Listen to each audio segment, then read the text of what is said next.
I think there's two types of people. People that are jealous and that, projecting their own insecurities and doubts onto me. I was vulnerable at one time. I needed help. The people that are vulnerable need the help the most.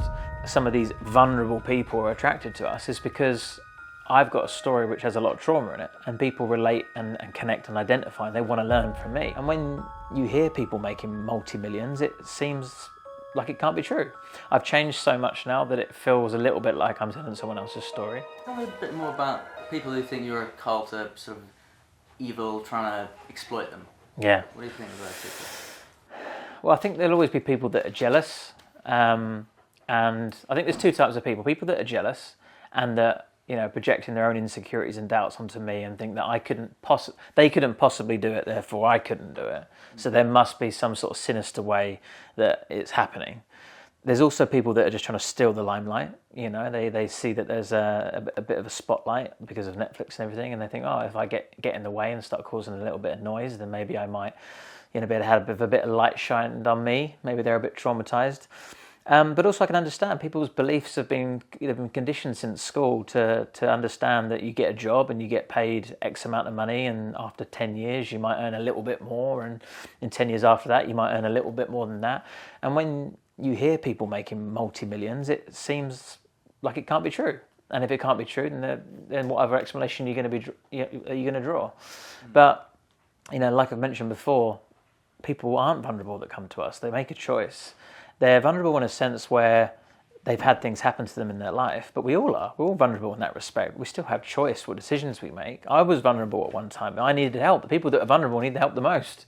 And it's not like we're forcing people to spend thousands of dollars with us. We have a subscription that's as little as £8 a month with a 14-day money-back guarantee with no minimum term and cancel any time. So if we did bring in the wrong person, it wasn't for them, then they could leave and they would cost them zero. And the reason why some of these vulnerable people are attracted to us is because I've got a story which has a lot of trauma in it, and people relate and connect and identify, and they want to learn from me. And that is the typical client avatar of a coach. There are some coaches that are purist coaches that learn tools, techniques, models and frameworks and haven't been through significant things in their life, and they just so happen to want to do it. But 9 times out of 10 it comes from a place of passion and purpose, and they've been through difficult times in their life and they've overcome those things, and they're compelled to make sure that other people can get through those things. So is it down to me to say you're too vulnerable to have access to this opportunity?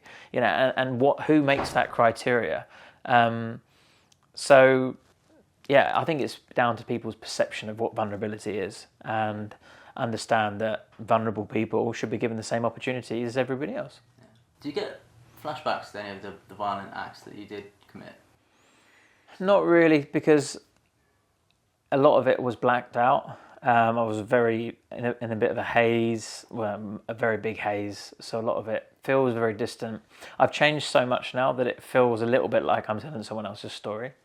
Of course it's real, it's documented, you watch the documentary, you've seen the footage, but sometimes I find it hard to connect to it because it just feels so distant. So I can't vividly put myself back in that position of being that person and doing those things. I've got very, light memories of doing those things, but no flashbacks, no. Yeah. And you spoke a little bit about your dad before. If he was here now and you could tell him, this is what I've become, well, first of all, how do you think he would react?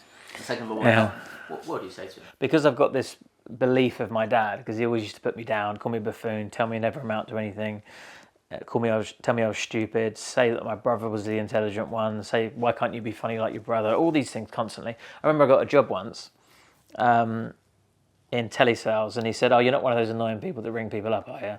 This always has something to say. So because he died before I had an opportunity to change my life around and have those conversations, there is still some lingering kind of limiting beliefs and misconceptions about how our relationship would be and maybe how he would have evolved. Part of me thinks that he would still have something to say about it. Maybe some of the hate that's, that I'm getting at the moment, albeit small, maybe he would be one of them, who knows.